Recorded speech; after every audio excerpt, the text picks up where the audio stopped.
మంచి చేయాలనుకుంటాం. వారిని సంతోషపెట్టడానికి మనం చాలాసార్లు బహుమతులు ఇస్తాం. ఇక బహుమతులు ఇచ్చే సమయంలో ఒక ఆలోచన మనసులో ఉంటుంది. ఈ బహుమతి ప్రత్యేకంగా ఉండాలి అని, ఈ బహుమతి అందంగా ఉండాలి అని, విలువైనదై ఉండాలని, ఆ బహుమతి వారికి ఎప్పటికీ గుర్తుండిపోవాలని కోరుకుంటాం. అందుకని కొంతమంది కోరుకుంటారు ఉత్తమమైన వస్త్రాలని, ఇంకొంతమంది కోరుకుంటారు విలువైన ఆభరణాలని.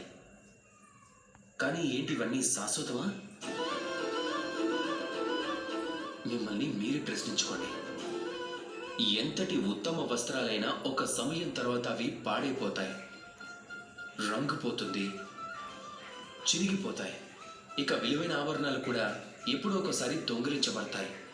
ఎప్పటికీ వారితో ఉండటం అనేది బహుశా సంభవం కాదు. మరి ఏమిస్తే అది వారికి ఎప్పటికీ గుర్తుండిపోతుంది? అందుకు సమాధానం మంచి సమయం.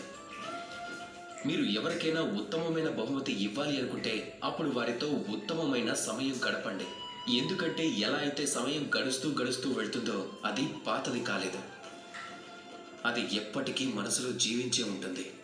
వారి పెదవుల మీద విరిసే చిరునవ్వు ఎప్పటికీ పాడైపోదు, అలానే ఎవరు దొంగిలించలేరు కూడా. కాబట్టి ఆనందంతో సమయాన్ని గడపండి, మనస్ఫూర్తిగా ప్రేమించండి.